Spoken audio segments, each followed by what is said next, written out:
Hi everyone, welcome to Sleepy Classes. Guys, आज हम discuss करेंगे ईपीएफओ रैपिड रिवीजन सीरीज में हिस्ट्री लेक्चर 8 एंड आज का हमारा टॉपिक है सोशल रिफॉर्म्स पार्ट सेकंड।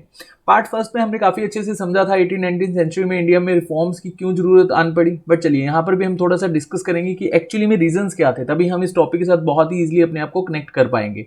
अब देखिए, इंडिया में 18-19 सेंचुरी में जो रिफॉर्म्स आए थे, ऐसा नहीं है कि उस समय इंडिया में ही आए थे। इससे पहले अगर हम देखें, फ्रेंच रेवोल्यूशन हुआ था, ब्रिटेन में रिफॉर्म आ चुके थे, और हमारे इंडिया में जो एक्चुअली में उस समय की कंडीशन थी, तो रिफॉर्म्स तो जरूरी ही थे। अब ओल्ड एजुकेशन सिस्टम को आप कंसीडर कर लो।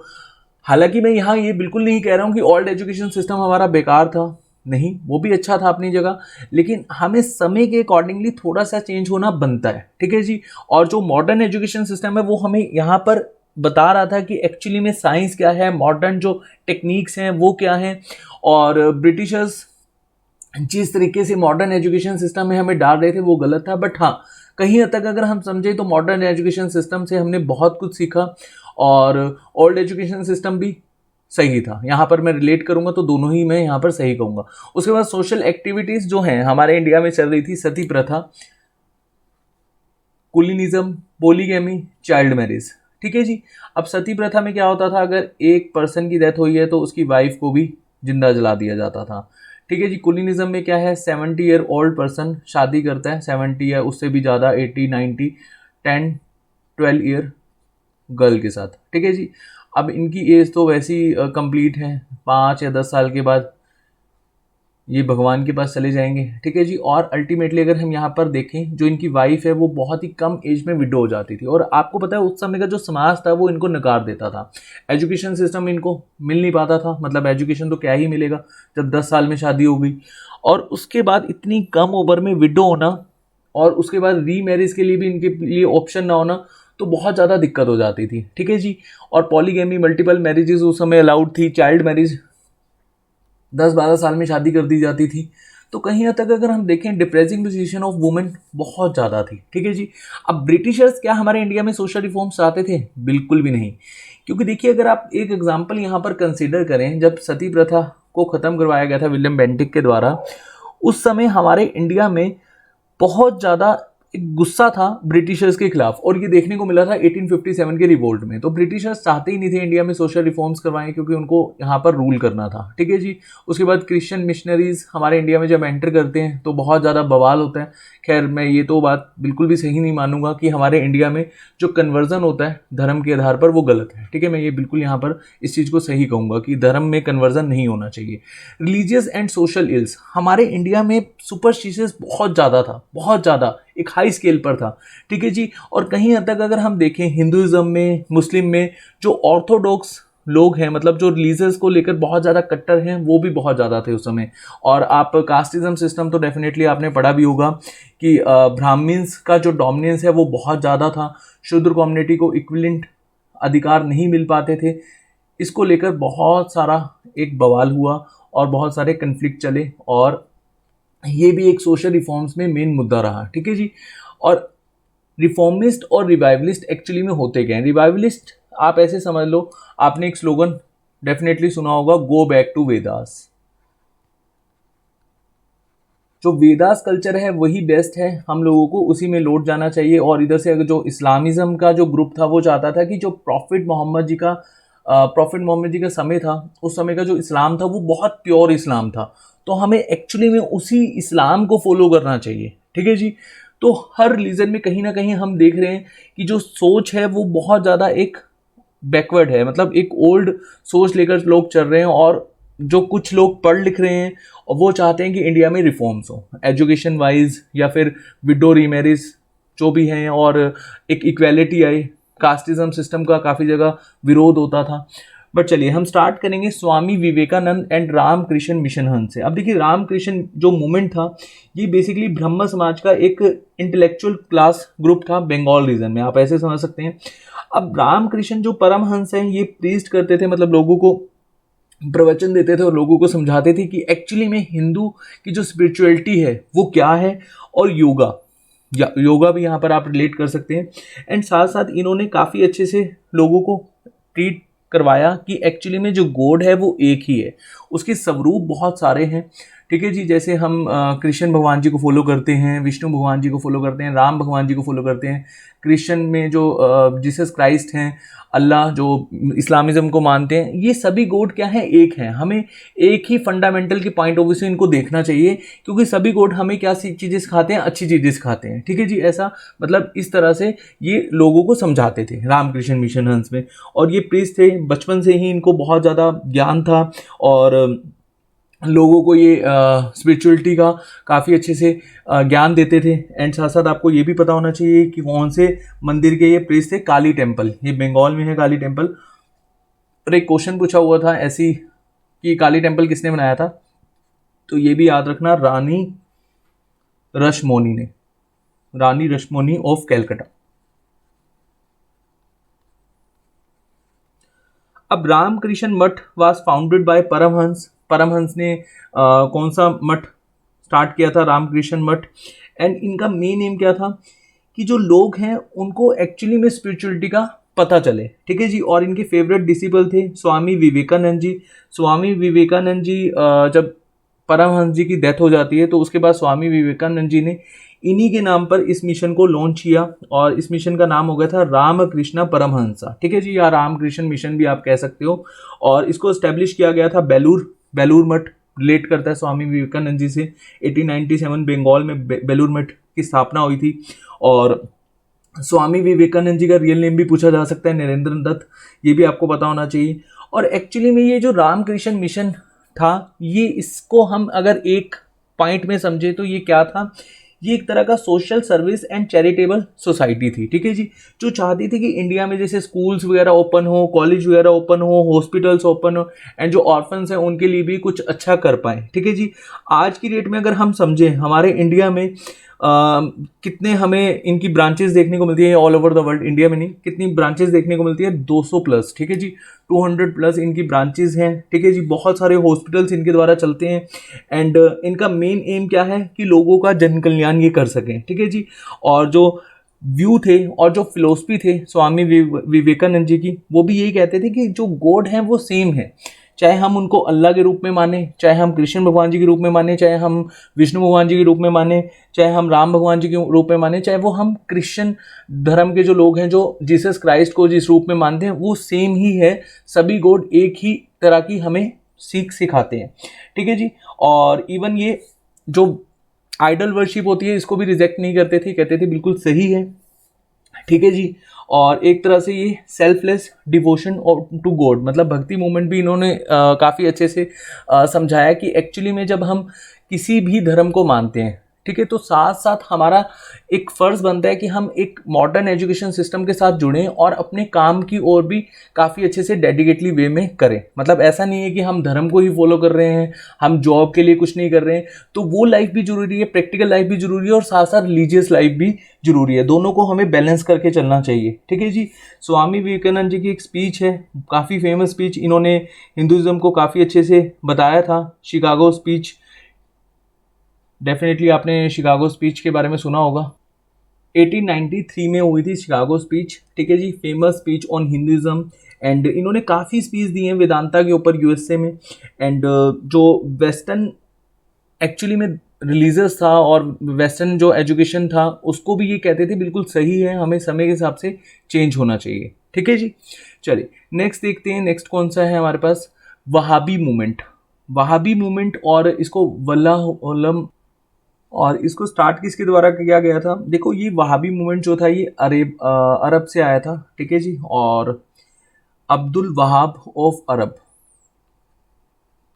और हमारे इंडिया में इसको किसने स्टार्ट करा था, ये याद रखना, अरेबियन मूवमेंट था ये, अब्दुल वहाब ने स्टार्ट किया था। एक्चुअली में ये क्या कहता था कि ये जो इस्लामिक ग्रुप है, जो आप ऐसे समझ सकते हो, इसको रिलेट कर सकते हो रिवाइवलिस्ट के साथ। मतलब ये चाहते हैं कि एक्चुअली में जो अल्लाह की टीचिंग है वो बिल्कुल सही है, प्रॉफिट मोहम्मद जी की जो हदीस है, मतलब वॉइस ऑफ प्रॉफिट मोहम्मद, वो बिल्कुल सही है, हमें उसी को ही फॉलो करना है। ठीक है जी। एक्चुअली में मतलब आप रिलेट कर सकते हो कि एक तरफ हम रिफॉर्मिस्ट कवर कर रहे हैं, एक तरफ हम रिवाइवलिस्ट कवर कर रहे हैं। जो सोच है उसको आपको समझना पड़ेगा। ठीक है जी। उसके बाद इंडिया में शाह बाहिउल्लाह 1702 से लेकर 1763 में इन्होंने प्रीस्ट किया। इन्होंने समझाया कि एक्चुअली में जो इस्लामिज़म है उसको हमें किस तरह से सीखना चाहिए। इन्होंने 4 स्कूल्स ओपन करे, हनाफी, मलिकी, शाफिल एंड हनबली। ये 4 स्कूल्स ओपन करे गए थे। मैं यहाँ नाम लिख देता हूँ, नाम याद रखना आपने, शाह वाहिउल्लाह, ठीक है जी, ये लिखा हुआ है वैसे, यहीं लिख देता हूँ मैं। अब देखिए, जो कुरान है वो वॉइस ऑफ अल्लाह है, ठीक है जी, और हदीस है वॉइस ऑफ प्रॉफिट मोहम्मद जी। अब इसी को ही ये फॉलो करना चाहते थे, ठीक है जी, और बाद में इसको एक रिलीजियस, एक पॉलिटिकल कलर दिया शाह अब्दुल अजीज़ और सैयद अहमद बरेली ने। और इसके बाद ये डिमांड करने लगे कि मुस्लिम्स के लिए एक पर्सनल, मतलब एक तरह से एक होमलैंड होना चाहिए मुस्लिम्स के लिए। और उसके बाद जो इंडिया है वो दार उल हरब है, इंडिया को ये मानते थे दार उल हरब। दार उल हरब क्या होता है? नॉन मुस्लिम्स जहाँ पे रहते हैं, land of kafirs, land of kafirs कहा जाता था। एंड ये डिमांड कर रहे थे कि जो इंडिया के जो लोग हैं वो काफिर हैं, इनको कन्वर्ट कर लेना चाहिए इस्लामिज़म में, दार उल इस्लाम, मतलब जो इंडिया लैंड है वो इस्लामिज़म हो जानी चाहिए, ठीक है जी। ये इस तरह की सोच रखते थे। उसके बाद ये टारगेट करते थे पंजाब में सिख्स को। बाद में जो पंजाब है 1845 के आसपास ये एनेक्स कर लिया था ब्रिटिशर्स ने। बाद में इन्होंने ब्रिटिशर्स को टारगेट करना शुरू करा। फिर ब्रिटिशर्स ने इस पूरे के पूरे मूवमेंट को क्रश किया। देखिए, रिवाइवलिस्ट जो हैं ये मूवमेंट एक टाइम में बहुत ज़्यादा पीक पर होते थे और बाद में चलकर इनको कहीं हद तक क्रश कर दिया जाता था। जब ब्रिटिशर्स या दूसरे रिलीजियस ग्रुप हैं वो देखते थे कि ये सही नहीं है तो उसको क्रश कर दिया जाता था। तो 1870s में इसको कम्प्लीटली ब्रिटिशर्स ने क्रश कर दिया था, मतलब ख़त्म कर दिया था। उसके बाद अलीगढ़ मूवमेंट। अब अलीगढ़ मूवमेंट एक तरह का मुस्लिम्स में रिफॉर्मिस्ट ग्रुप है, ठीक है जी, जो चाहता है कि मुस्लिम्स जो हैं वो modern education, western education system के साथ जुड़े। और अलीगढ़ मूवमेंट को स्टार्ट किया था सर सैयद अहमद खान। ये नाम बहुत ज़रूरी है, नाम याद रखना है आपने, ठीक है जी। और 1857 का जो रिवोल्ट हुआ था उसमें ये ब्रिटिशर्स के लॉयल थे, ठीक है जी। और ये ब्रिटिशर्स के समय में एडवोकेट थे, ठीक है जी। एंड ईस्ट इंडिया कंपनी के सपोर्ट में हमेशा से रहे हैं। और ये चाहते थे कि जो मुस्लिम्स हैं जिन्होंने जॉब्स बहुत ज़्यादा, मतलब एक तरह से उनको जॉब चली गई थी जब ब्रिटिशर्स ने इंग्लिश एजुकेशन सिस्टम को लेकर आए थे, इंग्लिश को मैंडेटरी कर दिया था कोर्ट्स में। पहले पारसी चलती थी क्योंकि आपको पता है हमारे इंडिया में मुगल्स रूल कर रहे थे। तो इन्होंने कहा कि हमें समय के हिसाब से चेंज होना है। ऐसा नहीं है कि हम एक ही लैंग्वेज को लेकर बैठे रहें, हमें वेस्टर्न साइंटिफिक एजुकेशन की तरफ जाना चाहिए और साथ साथ हमें कुरान की जो टीचिंग्स हैं उसको भी मानना चाहिए। साथ साथ हमें वेस्टर्न साइंटिफिक एजुकेशन की तरफ भी अपने आप को कहीं ना कहीं हद तक देखना चाहिए, ठीक है जी। उसके बाद इन्होंने काफ़ी एफर्ट्स करे, रैशनल थिंकिंग ये रखते थे, साइंटिफिक थॉट्स रखते थे, काफ़ी इन्होंने स्कूल्स ओपन करे। लेकिन अगर आपसे क्वेश्चन पूछा जाए कि जो सर सैयद अहमद खान है ये कांग्रेस के साथ क्या इनके रिलेशन अच्छे थे? नहीं, ये कांग्रेस को कभी भी सपोर्ट नहीं करते थे। और जो सोशल कस्टम्स हैं इस्लामिज़म में उसको भी ये सपोर्ट नहीं करते थे। इनकी एक मैगज़ीन है, बहुत ज़्यादा पूछी जाती है, इसका आप ध्यान रखना, मैगज़ीन तहजीब उल अखलाक। और इसमें ये बेसिकली बताते थे कि एक्चुअली में एजुकेशन एंड मॉरल वैल्यूज़ क्या होती हैं। और एक इनकी बुक है कमेंट्रीज ऑन द कुरान।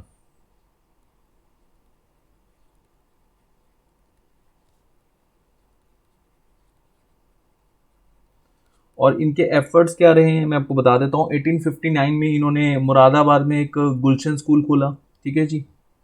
1859 में मुरादाबाद में गुलशन स्कूल। 1863 में विक्टोरिया स्कूल गाजीपुर में। ये सारे के सारे आपने लिख लेने हैं, ये पूछे जाते हैं हमारे एग्जाम में।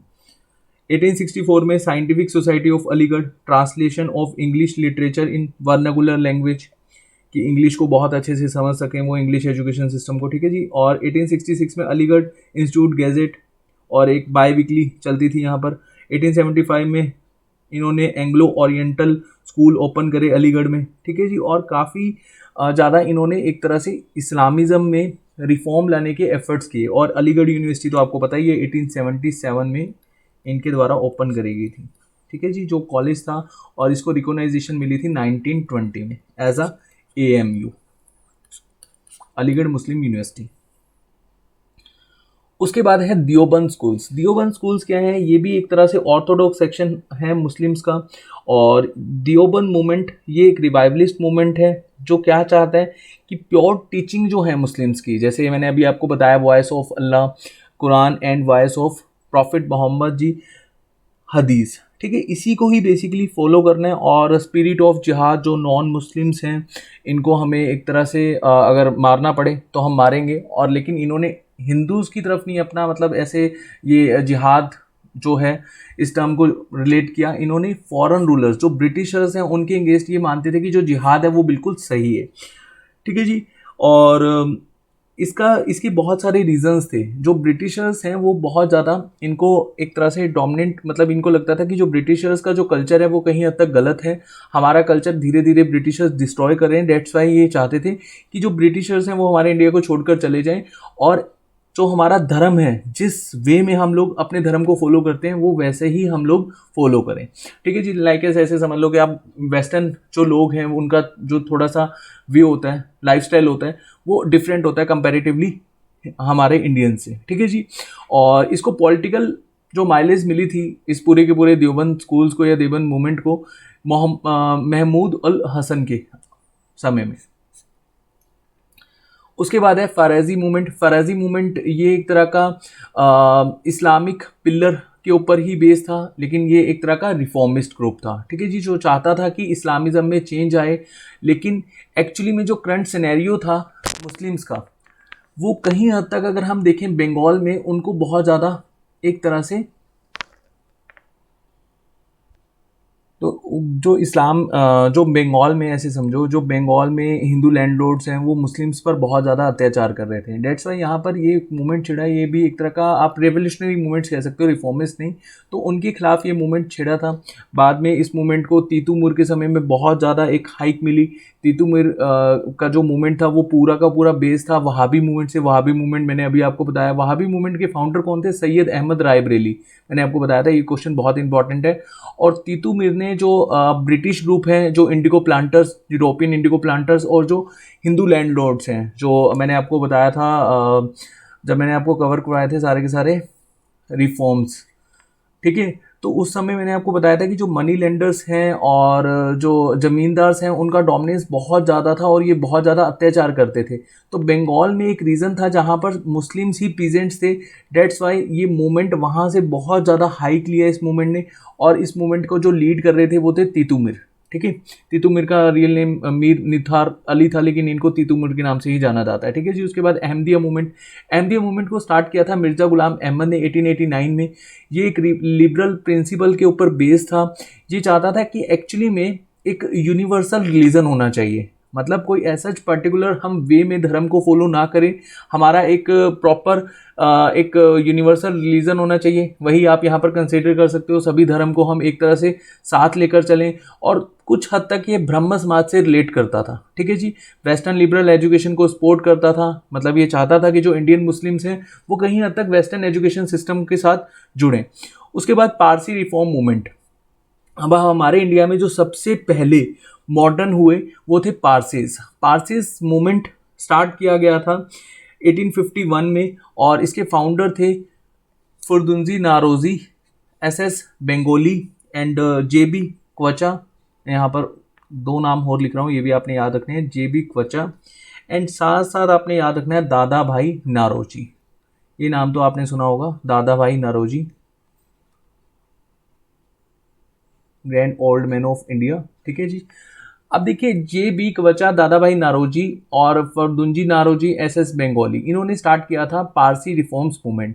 ये चाहते थे कि जो एक्चुअली में पारसी कम्युनिटी है जो जोरोस्ट्रियन रिलीजन को फॉलो करती है, इसमें जो रिजिडिटी है उसको धीरे धीरे हम रिमूव करें, मतलब धीरे धीरे उसमें चेंजेस करें। जैसे वुमेन्स को एजुकेशन सिस्टम नहीं मिल पाता था उस समय। वुमेन्स को पर्दा, मतलब जैसे आज की डेट में हम देखते हैं ना, जो मुस्लिम्स लेडीज़ होती हैं वो बरखा, क्या कहते हैं उसको, बुरखा पहनती हैं, ठीक है। तो बुरखा ऐसी आप समझ सकते हो पर्दा मूवमेंट को इन्होंने ख़त्म किया था, क्योंकि जो वुमेन्स उस समय पर्दा लेती थी, ठीक है। और एजुकेशन सिस्टम में काफ़ी हद तक जो वुमेन्स थी उनको नहीं मिल पाता था, पीछे थी वुमेंस एजुकेशन सिस्टम में, तो इन्होंने काफ़ी हद तक रिफॉर्म्स करे थे। एंड साथ साथ ये चाहते थे कि जो मैरिज कस्टम है उसमें चेंजेस हों।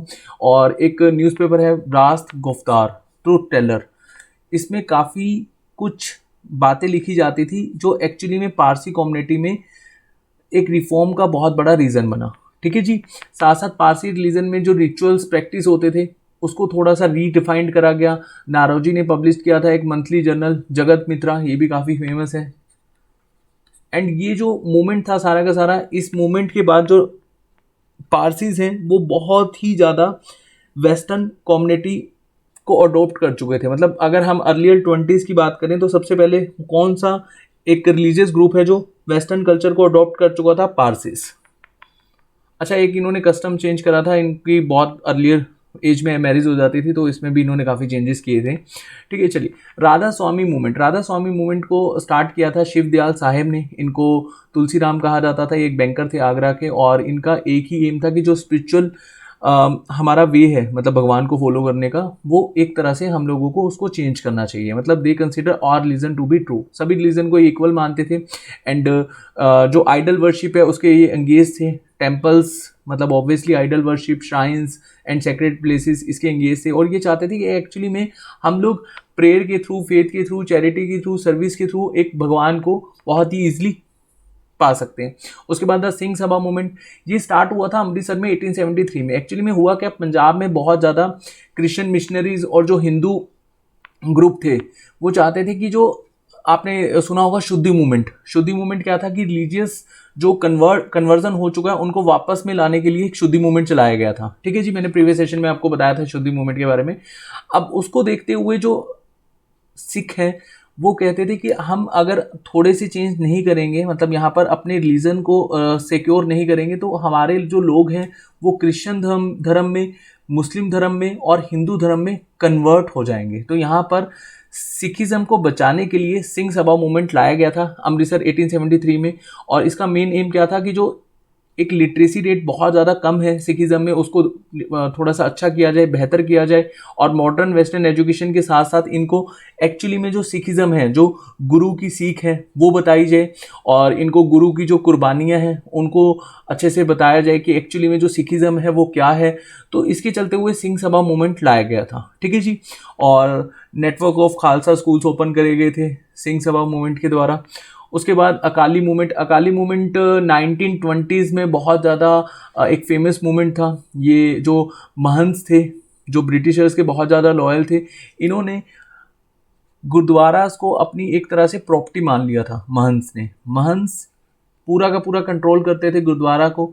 एंड गुरुद्वारा में बहुत हाई लेवल का करप्शन था, और एक तरह से ये पोस्ट इनकी मतलब इन्हीं की ये पोस्ट ये मान के चलते थे कि इनके बाद इनके बेटे की है, उसके बाद उनके बेटे की है। मतलब मंथ ने बहुत ज़्यादा एक रिजिडिटी कर दी थी, और करप्शन बहुत हाई लेवल पर था। अब गुरु घर में अगर करप्शन होगा तो डेफिनेटली विवाद तो होगा, और इसी को लेकर यहाँ पर अकाली मूवमेंट लॉन्च करा गया था। पहले तो ब्रिटिशर्स ने इसका सपोर्ट नहीं करा, और ये जो पूरा का पूरा मूवमेंट है ये गांधी जी की आइडियोलॉजी के ऊपर बेस्ड था। बिल्कुल यहाँ पर कंप्लीटली नॉन वायलेंस के ऊपर ये मूवमेंट चला। पहले ब्रिटिशर्स ने सपोर्ट नहीं करा, तो ब्रिटिशर्स ने देखा अब एक रिलीजियस मूवमेंट है तो डेफिनेटली हम लोगों को यहाँ पर बोलना नहीं बनता।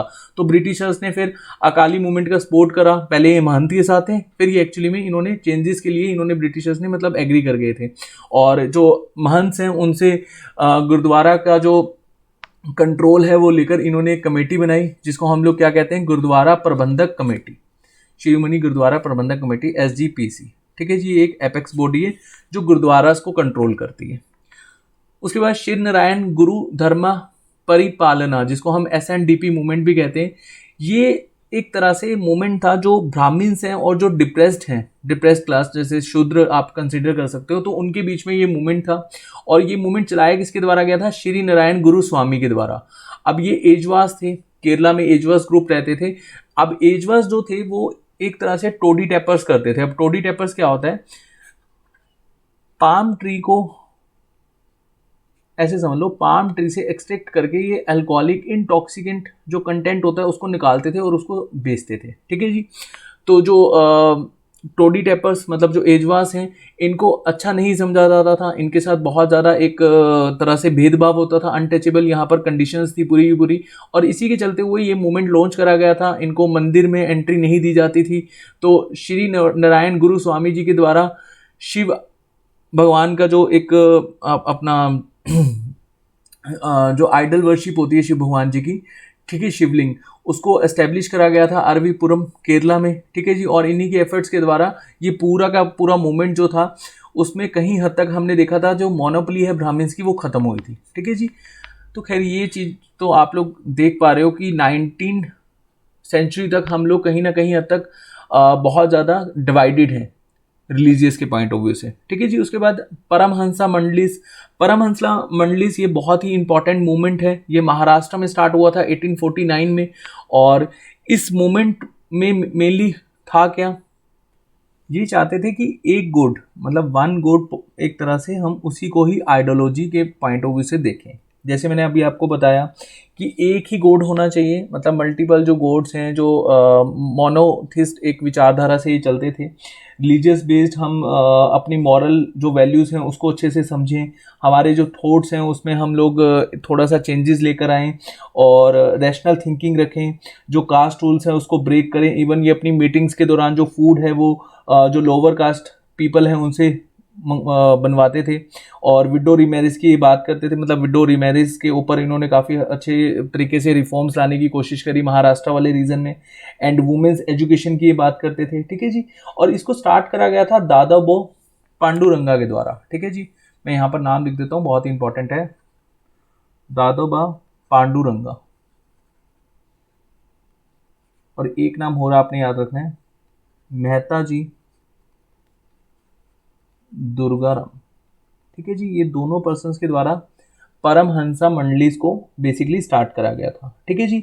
ब्रांचेस कहाँ कहाँ थी इसकी, पूना, सतारा, महाराष्ट्र वाले रीजन में ही थी।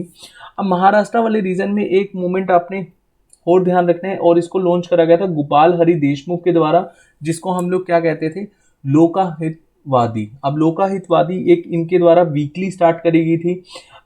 इसका नाम प्रभाकर भी है और लोकाहितवादी भी है, एक ही बात है। इसमें बेसिकली ये बताते थे कि एक्चुअली में जो हमारे प्रिंसिपल्स हैं, जो हम लोग जिस भी आइडियोलॉजी को फॉलो करते हैं उसमें हमें थोड़ा सा अपने आप को चेंज लाने की ज़रूरत है। और ये हमेशा से सेकुलर वैल्यू के ऊपर ही बात करते थे कि सभी रिलीजन एक हैं, हम लोगों को एक ही वे में सभी रिलीजन को देखना चाहिए। और जो कास्टिज्म सिस्टम है ये एविल है, मतलब कास्टिज्म सिस्टम को बिल्कुल भी फॉलो नहीं करना। और हिंदू की जो ऑर्थोडॉक्सी बनी हुई है ब्राह्मण्स की, उसके बिल्कुल ही इंगेज थे, ठीक है जी। सपोर्ट करते थे सोशल एंड रिलीजियस इक्वेलिटी को। उसके बाद है जस्टिस मूवमेंट को स्टार्ट करा गया था CN मुदाइलर के द्वारा, TM Nair and P Tyagaraja के द्वारा। और जो नॉन ब्राह्मण्स हैं, ठीक है जी, वो भी रिप्रेजेंट करें लेजिस्लेचर में, मद्रास प्रेसिडेंसी में। और ये पूरा का पूरा मूवमेंट बहुत ही ज़्यादा फेमस हुआ था मद्रास प्रेसिडेंसी में, ठीक है जी। उसके बाद लोअर कास्ट और ब्राह्मण्स के बीच में ही था ये मूवमेंट, सेल्फ रिस्पेक्ट मूवमेंट। ये EV रामास्वामी परियर के द्वारा लाया गया था। इसमें इस मूवमेंट में भी ब्राह्मणिकल जो एक तरह से डोमिनेंस है उसके एंगेज ये मूवमेंट आया था। और इन्होंने यहाँ पर जो ब्राह्मण्स ही शादी करते हैं, मतलब जो प्रेस्ट हैं वो ही बेसिकली ऑब्वियसली शादी करते हैं। हिंदुइज्म में आपको पता है ब्राह्मण्स का बहुत ही इंपॉर्टेंट रोल होता है। तो इन्होंने कहा कि ब्राह्मण्स के बिना भी शादी हो सकती है। तो एक क्वेश्चन पूछा जाता है सेल्फ रिस्पेक्ट मूवमेंट से, ये याद रखना है, ये पॉइंट आपके लिए इंपॉर्टेंट है। उसके बाद है टेम्पल एंट्री मूवमेंट। अब टेम्पल एंट्री मूवमेंट इसके सपोर्ट में तो गांधी जी भी उतरे थे। 1924 में ये केरला में लॉन्च करा गया था। वेंकोम सत्याग्रह इसको कहा जाता है, KP केशवा के द्वारा लॉन्च करा गया था, ठीक है जी। और इस मूवमेंट में जो हिंदू टेम्पल्स हैं इसमें ब्राह्मणिकल डोमिनेंस ज़्यादा था। ये जो शूद्र कम्युनिटी है उसको एंटर नहीं करने दिया जाता था। और ये पूरा का पूरा मूवमेंट केरल से स्टार्ट हुआ, फिर इंडिया के बाकी रीजन्स में भी देखा गया। और सिविल डिसोबीडियंट मूवमेंट के बाद इस पूरे के पूरे मूवमेंट को काफ़ी ज़्यादा हाइक मिली। और 1936 में महाराजा ऑफ त्रावणकोर ने इशू करा कि आप किसी भी पर्सन को हिंदू टेम्पल्स में आने से नहीं रोकेंगे, चाहे वो शूद्र कम्युनिटी से हो चाहे वो ब्राह्मण कम्युनिटी से हो। सेम मद्रास में ये तरह से इस तरह का स्टेप लिया गया सी राजागोपालाचारी के द्वारा, आप किसी भी पर्सन को नहीं रोकेंगे। ठीक है जी। तो ये जो मूवमेंट्स हैं मैंने बहुत ही शॉर्टकट में आपको करवाए हैं, क्योंकि ये मूवमेंट मैं पहले बहुत डिटेल में आपको कवर करवा चुका हूँ। ठीक है जी। ये एक तरह से हमने रिवीजन करा है सभी की सभी मूवमेंट्स का, सभी के सभी रिफॉर्म्स का और सभी के सभी रिवाइवलिस्ट का। और जो हमारे नेक्स्ट सेशंस रहेंगे हिस्ट्री के, उसमें हम डिस्कस करेंगे Indian national movements. Indian national movements को मैं 2-3 पार्ट्स में कवर करवा दूंगा, बिल्कुल डिटेल्ड में हम समझेंगे। और खैर मैंने वैसे 10 सेशंस में कवर किया हुआ है, अगर आपने मेरे सभी के सभी लेक्चर्स देखे होंगे, बट हम 3 लेक्चर्स में उसको कंप्लीटली रिवाइज कर देंगे। ठीक है जी। थैंक यू सो मच, अपना ध्यान रखिए। अगर आपका कोई डाउट है प्लीज़ कमेंट सेक्शन में पोस्ट कीजिएगा।